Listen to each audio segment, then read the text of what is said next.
रहेगा। तो राधे ग्रह प्राप्य, यहाँ पर श्री राधा रानी कुछ बड़ी दिखाई प्रतीत होती हैं। क्यों कहीं रास में किसी संप्रदाय में श्री किशोरी जी 1 साल बड़ी हैं, किसी में 1 साल छोटी हैं।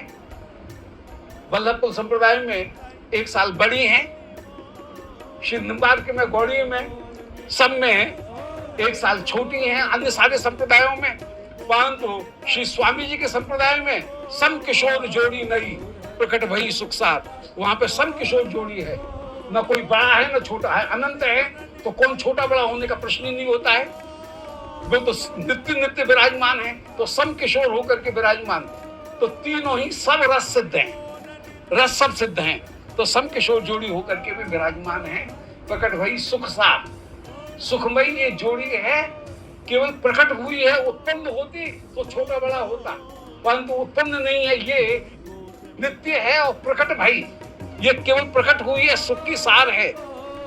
अतः जन्म कर्म जाके नहीं, इनमें न जन्म की लीला है न इनके अन्य कर्म की लीला है। जन्म कर्म नहीं है, ये कर्म के अनुसार जन्म नहीं है। जन्म कर्म इनकी लीलाएं भी इसमें नहीं है कि जहां पर कहीं आगम अपाई हो, ऐसा स्वरूप भी इनका नहीं है।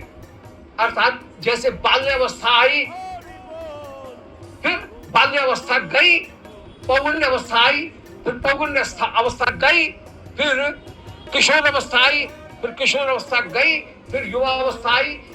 ऐसा आगम और अपाई, आगम का मतलब है एक अवस्था आई दूसरी अवस्था छूटी, ऐसा नहीं है। इनमें सब अवस्था नित्य किशोर सर्वदा सर्वदा विराजमान है। ये नित्य किशोर है, सदा वैसा स्वरूप विराजमान है। आगमा पाए भाव से ये रहित होकर के विराजमान है। तो प्रकट भई सुखसार, जन्म कर्म जाके नहीं, सहज विहार आहार। और इनका आहार विहार ही है। जैसे मछली जल के बिना एक क्षण नहीं रह सकती, ऐसे ये प्रियालाल एक क्षण के बिना भी परस्पर प्रीति के बिना नहीं रह सकते हैं। विहार ही इनका आहार, सहज विहार आहार, सहज जोड़ी है।